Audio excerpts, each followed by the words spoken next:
कहाणी श्री महालक्ष्मी देवीची गुरुवारची. ध्यानी घ्यावी. श्री लक्ष्मी देवीची कहाणी. द्वापार युगातील सौराष्ट्र देशाची मोहिनी आटपाट नगर होतं. तिथं एक राजा होता.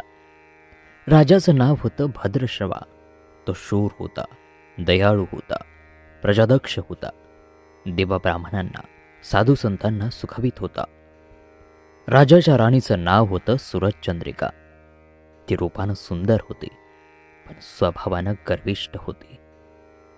मागच्या जन्मी होती ती एका वैश्याची बायको. नवऱ्याचं तिचं भांडण होई, घरी वैतागली, गेली निघून रानात. तिथं पाहिलं सुवासिनींना. त्या लक्ष्मीव्रत करीत होत्या. तिनं पाहिलं आणि त्यांच्याबरोबर तसं व्रत केलं.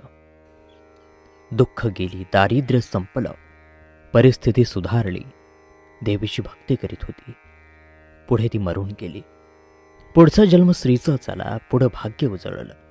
भद्रश्रवा राजाशी लग्न झालं. ऐश्वर्य हाती आलं. गर्वानं फुगली, गरिबांना विसरली. तुऱ्या ताठ्यानं बोलू लागली, दासदासींवर खेकसू लागली. एकदा काय झालं, देवीच्या मनी आलं राणीला भेटावं, मागची आठवण द्यावी, ती ओळखते का पाहावं. राणी राजवाड्यात मजेत राहत होती. राजा तिचं कौतुक करी. त्या दोघांना 7 मुलगे झाले. एक मुलगी, मुलीचं नाव होतं श्यामबाला. एके दिवशी अचानक देवीनं म्हातारीचं सोंग घेतलं. फाटकी वस्त्र आली, हाती काठी घेतली, आधाराला. हळूहळू पावलं टाकीत आली राणीला भेटायला. वाड्याशी आली आणि आरोळी दिली. आहे का कुणी घरी? घालील का कुणी घास? दासी आली बाहेर. म्हातारी दिसली समोर. तिनं विचारलं, कोण ग तू? कुठून आलीस? काय काम काढलंस? तुझं नाव काय? गाव काय? काय हवं आहे तुला? म्हातारी सांगू लागली हळू आवाजात. तशात खोकलाही अधूनमधून. म्हातारी म्हणाली, माझं नाव कमलाबाई. द्वारकेहून आले इथे. राणीला भेटायचंय. कुठं आहे या राजाची राणी? दासी म्हणाली, राणीसाहेब आहेत महालात. मैत्रिणींशी गप्पा मारत आहेत. त्यांना सांगितलं तर मलाच रागावतील. तुला कशा भेटणार त्या? तुझा अवतार पाहून तुझ्यावर केकसतील, उन्हदुन्ह बोलतील. मैत्रिणीही तुला हसतील. तू इथे बस आडोशाला थोडा वेळ. मैत्रिणी गेल्या की सांगते मी त्यांना. म्हातारीलाही राग आला होता. ती संतापली, तुझी राणी पैशावर भाळली, माणुसकी विसरली. मागच्या जन्मी होती दरिद्री. आज राणी झाली, पण ती माझ्यामुळेच. मीच तिला देवीचं व्रत सांगितलं, तिनं केलं आणि आता देवीच्या कृपेनं राणीपदावर बसली. पण देवीची आठवण नाही झाली तिला. तिला आता संपत्तीचा गर्व झालाय. डोळ्यावर पैशाची धुंदी आलीये. गोरगरिबांना कशाला विचारेल ती? थोरा मोठ्याच्या मुली मैत्रिणी झाल्या. म्हातारे गरीब भिकारीन तिला कोण विचारतंय? ही राणी लक्ष्मी व्रत विसरून गेली. घेतला वसा टाकून दिला. उतली मातली, पण याचं फळ तिला भोगावंच लागेल. नंतर डोळे उघडतील तिचे. जाते मी परत. दासीनं म्हातारीला पाणी दिलं, हात जोडले. म्हणाली, मला सांगाल ते व्रत, मी करील ते नेमानं. उठणार नाही, मातणार नाही, घेतला वस सोडणार नाही, दिलेला शब्द विसरणार नाही, मोडणार नाही. म्हातारीनं त्या दासीला व्रताचा वसा सांगितला. ती उठली, काठी टेकीत तिथून निघणार. तोच माडीवरून एक मुलगी लगबगीनं खाली आली. ती होती राणीची मुलगी श्यामबाला. ती आली आणि कळवळून म्हणाली, आजी रागावू नका. माझी आई चुकली. तिच्यासाठी मला क्षमा करा. मला धीर द्या. आईला दिलेला शाप मागे घ्या. मी तुमच्या पाया पडते. मुलीवर दया करा. म्हातारीला आली मुलीची दया. मुलीची होती कोमल काया. ते क्षणभर मुलीकडे डोळं भरून पाहत होती. तिनं मुलीला लक्ष्मीव्रताचा वसा सांगितला व ती मुलीचा निरोप घेऊन निघणार. तोच राणी तरातरा आली माडीवरून खाली. दाराशी येते तर दिसली ती म्हातारी. राणी खडाडली, कोण ग तू थेरडे? इथे कशाला आलीस? जा इथून, उठ, नाहीतर ढकलून द्यायला सांगते तुला. लाज नाही वाटत तुला इथे यायची? दुसरी घरं नाहीत तुला? म्हातारीचे डोळे गरगर फिरले. कपाळावर आठ्या उमटल्या आणि तडक ती निघून गेली परत. पुढे दासीने लक्ष्मी व्रत केलं. तिची स्थिती सुधारली. ती दासीपण सोडून पुढे सुखान संसार करू लागली. पुढे मार्गशीर्ष महिना आला. पहिल्याच गुरुवारी शांबालीने लक्ष्मी व्रत केलं. सगळे निमधर्म पाळून 4 गुरुवार तिनं हे व्रत केलं. शेवटच्या गुरुवारी थाटानं उद्यापन केलं. सिद्धेश्वर राजाच्या मालाधर राजपुत्राशी शांबालीचा विवाह झाला. तिला राजवैभव मिळालं. लक्ष्मी व्रताच्या प्रभावानं तिचा संसार सुखात समाधानानं चालू लागला. पण भद्रश्रभा आणि सूरजचंद्रिका राणी यांना हळूहळू वाईट दिवस दिसायला लागले. शत्रूनं भद्रश्रभाचं राज्य लुबाडलं. सूरजचंद्रिका राणी होती, ती स्थिती बदलली. भद्रश्रभाला फार वाईट वाटे. राणीला तर रडू कोसळे. पण करणार काय? एक एक दिवस चिंतेनं उगवत होता तसाच मावळत होता. रानावनात हिंडून कष्टाचे दिवस ती काढत होती. भद्रश्रभाला वाटलं मुलीकडे जावं, तिला पाहावं. तो एकटाच तिच्या घरी निघाला.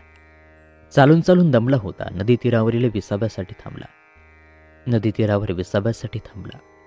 राणीची दासी नदीवर येत होती. तिनं भद्रश्रवांना पाहिलं, ओळखलं. परत लगबगीनं घरी गेली. राजाला बातमी सांगितली. मालाधारानं माणसं पाठवली. रथ पाठवला. शुभसुरांना घरी आणलं. मान सन्मान केला. नवी वस्त्र दिली. गळ्यात हार घातला. शांबाला वडिलांची नीट व्यवस्था ठेवत होती. राजाचे दिवसही मजेत जात होते. आता परत जायचा विचार त्याच्या मनानं घेतला. जावयाला तसं सुचवलं. भद्रश्रवा मुलीचा व जावयाचा निरोप घेऊन निघाला. जावयानं नोकराजवळ एक हंडा दिला. मोहरांनी भरला होता तो. नोकराच्या सोबतीत राजा पुन्हा घराकडे परतला. चंद्रिकेला भेटला. हंडा पाहून ती खुलली. हंड्यावरचं झाकण काढलं. आत पाहते तो काय, आत दिसले कोळसे. सूरजचंद्रिकेनं कपाळावर हात मारून घेतला. नवऱ्याला सांगितलं. तोही चकित झाला ते पाहून. दुःखाचे दिवस संपत नव्हते. दारिद्र्याचे भोग सुटत नव्हते. चिंतेचे ढग सभोवार दिसत होते. काळजीचा बनवा भडकत होता. सूरजचंद्रिकेला एक एक दिवस अडचणीचा वाटत होता. तिच्याही मनात आलं, एकदा मुलीला भेटावं, डोळे भरून पाहावं. आपल्या नशिबाचे भोग आपणच भोगायला हवेत. दुसरं करणार काय? एका गुरुवारीच ती घरून निघाली. मुलीच्या गावच्या नदीतीरे बसली. अगदी दमून गेली होती ती. त्यावेळीच एक दासी नदीवर आली होती. तिनं राणीच्या आईला ओळखलं. ती महाली गेली. राणीला बातमी दिली, तुमची आई नदीवर बसली, खूप दमलेली दिसते, तिला आणायला पाठवा कोणीतरी. शंबालीनं रथ बोलावला. आईला घेऊन यायला सांगितलं. आई रथात बसून घरी आली. शंबालीनं पाहिलं. आईला तिनं प्रेमाने मिठी मारली. मुलीच्या घरचं ऐश्वर्य पाहून तिचे डोळे तृप्त झाले होते, पण तोंडातून शब्द फुटत नव्हते. आईला स्नान करायला सांगितलं. मग पैठणी नेसायला दिली. गळ्यात सोन्यामोत्याचे अलंकार घातले. आईचं रूप उठून दिसू लागलं. दुपारची वेळ झाली. शांबाला लक्ष्मी व्रताचा वसा करत होती. लक्ष्मी देवीची भक्तिभावानं पूजा करत होते. आरती झाली. धूपदीपांचा वास दरवळत होता. शांबालीला उपवासच होता. तो ती कडकडीत करीत होती, अगदी निराहार राहून. आईच्या जेवणाची तयारी झाली होती. तिनं आईला जेवायला बोलावलं आणि आईला मागच्या जन्माची आठवण झाली. ती लक्ष्मीदेवीच्या कृपेनंच राणी झाली होती. ती म्हणाली, श्यामा, मी पण जेवत नाही, मीही तुझ्याबरोबर उपवासच करीन.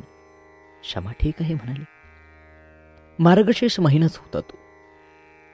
पुढे 4ही गुरुवारी मुलीनं व्रत केलेलं दिशा आईनं पाहिलं होतं. भक्तिभावानं नमस्कार करत होते, उपवास करत होते, सर्व दुःख दूर व्हावेत म्हणून प्रार्थना करत होती. महिना संपला आणि आता घरी जायचा विचार ठरला. तिला पोचवायला शंबाला सोबत गेली होती. 4 दिवस राहून शंबाला परत निघाली. मालाधारानं पूर्वी पाठवलेला हंडा तिनं घेतला. त्यात मीठ भरलं व तो हंडा नोकराजवळ देऊन ती पुन्हा आपल्या राजवाड्यात आली. मालाधाराशी गप्पा गोष्टीत वेळ जात होता. त्यानं सहज विचारलं, माहेराहून काय आणलंस? शंबाल्यानं बरोबर आणलेल्या हंडाकडे बोट दाखवलं. मालाधारानं झाकण काढलं. आत त्याला दिसलं मीठ, मिठाचे खडे. अगं वेडे, हे मिठाचे खडे कशाला? इथे नाही का मिळत मीठ? हो मिळतं ना, पण हे मीठ माझ्या वडिलांच्या राज्यातलं आहे. वडिलांचं राज्य सौराष्ट्रात होतं. तिथल्या शेजारच्या समुद्राचं आहे हे मीठ. समुद्र तीरावर दूरवर माझ्या वडिलांचं राज्य पसरलं होतं. पण आज शंभालीच्या सांगण्यातली गोम राजानं हेरली होती, पण तो विचारचक्रात गुंतला होता. शंभाला सांगत होती, हे मीठ जीवनाचं अमृत आहे. मिठानंच अन्नाला रुची येते. मीठ नसेल तर सारे पदार्थ अळणी बेचव. जो माणूस जिथं मीठ खातो तो धनेश नेहमीच इमानी राहतो. त्याचं रक्षण करतो. कामात कसूर झाला तर प्राणार्पणही करतो. मालाधाराचं विचारचक्र थांबत नव्हतं. त्यानं ताबडतोब आपले सेवक आपल्या सासऱ्याकडे भद्रश्रवाकडे पाठवले. त्यांना ताबडतोब बोलावून घेतलं. भद्रश्रवाला या तातडीच्या बोलवण्याचा काहीच अर्थ कळत नव्हता. पण अधिक विचार न करता तो तातडीनं जावयाकडे आला. दोघांची गुप्त बैठक झाली आणि त्यातून एक नवा विचार निश्चित ठरला. भद्रश्रवानं आपली संमती दिली होती. मालाधारानं आपल्या अमुख्य सेनापतींना ताबडतोब भेटून जाण्याची आज्ञा केली. सेनापती आले आणि त्यांनी महाराजांना आदरपूर्वक वंदन केले. काय आज्ञा असं नम्रपणे विचारलं. भद्रश्रवाचं राज्य जिंकून घेतलेल्या शत्रूवर ताबडतोब स्वारी करून जायचं. प्रत्येक सैनिकाच्या हाती या हंड्यातला एक मिठाचा खडा द्यायचा. शपथ घेऊन शर्तीनं झुंजायला सांगायचं. राजाच्या आज्ञेनुसार सेनापतीनं सर्व व्यवस्था केली. दुसऱ्याच दिवशी सर्व सेना घेऊन शत्रूवर चाल केली. शत्रू बेसावध. मालाधाराचे सारे सैनिक सावधगिरीने शत्रूच्या राज्यावर तुटून पडले. घणाघाती युद्ध सुरू झाले. पण मालाधारांच्या सैनिकांचा पवित्रा शत्रूला अडवता येत नव्हता. शत्रूंचे सैनिक जमिनीवर कोसळत होते. मालाधाराचे सैनिक पराकाष्ठेने पुढे सरसावत होते. युद्धाचे तांडव अखंड चालू होते. सूर्य पश्चिमेकडे सरकत होता. थोड्याच वेळात अंधार पसरणार होता. मालाधाराचे सैनिक अधिक ईर्षेने पुढे पाऊल खेचत होते आणि शेवटी मालाधाराच्या सैन्यानं शत्रूंचा पुरा फडशा पाडला होता. मालाधाराच्या सैन्यानं अपूर्व विजय मिळवला होता. भद्रश्रवाचं राज्य पुन्हा मिळवलं होतं. मालाधाराला व शंभालीला ही आनंदाची वार्ता सेनापतीनं ताबडतोब कळवली. मागे राहिलेल्या सैनिकांनी त्या शत्रूच्या राज्यातील मुख्य खजिना लुटला. अफाट संपत्ती त्यांना मिळाली होती. ती पोत्यात भरून मालाधाराकडे आणली. त्यात सोन्याच्या मोहरा होत्या, अनेक नाणी होती, कित्येक शस्त्रांचा साठाही होता. मालाधारानं भद्रश्रवाला चंद्रिका राणीला घेऊन यायला सांगितलं. ती आल्यावर घरात आनंदाला उधाण आलं होतं. तो होता गुरुवारचा दिवस. शंभालीनं लक्ष्मीव्रताची पूजा केली, आरती केली. धूपदीपांचा सुगंध दरवळत होता. तिनं व तिच्या आईनं उपवास केला होता. रात्री देवीची आरती झाली. देवीला नैवेद्य झाला. सर्वांचं मिष्टान्नाचं भोजन झालं. मार्गशीर्ष महिन्यातला हा शेवटचा गुरुवार, लक्ष्मीव्रताचा शेवटचा दिवस. या मंगल मुहूर्तावर मालाधारानं भद्रश्रवाचं राज्य त्याच्या स्वाधीन केलं आणि या व्रताची खरी सांगता झाली. राजा राणी परत आपल्या सौराष्ट्रात आली. सूरजचंद्रिकेनं पुन्हा लक्ष्मीव्रताचा वसा घेतला आणि तो अजन्म पाळला. घरची स्थिती पुन्हा पूर्वीप्रमाणे सुधारली. आता राजाचे जे 7 मुलगे कुठेतरी दूरदर्शी गेले होते ते हे अचानक घरी आले. त्यांना पाहून आईवडिलांना जो आनंद झाला तसं वर्णन शब्दात सांगणं अगदी अशक्यच. श्री लक्ष्मीदेवीच्या व्रताचा हा पूर्व अनुभव राजा राणीनं पुढे सतत घेतला. त्यांचं जीवन निश्चिंत झालं. दुःखाचं वादळ पूर्ण थांबलं होतं. सुखाचं वारे सर्वांना सुखवित होते. अशी 60 उत्तरांची कहाणी सर्वांनी वाचावी, ऐकावी आणि लक्ष्मीच्या कृपेनं त्यांचं घर सुदैव फुलावं अशी 5 उत्तरात सुफळ संपूर्ण करून सर्वांनी देवीला वंदन करावं ही प्रार्थना. कहाणी श्री महालक्ष्मी देवीची समाप्त होत आहे.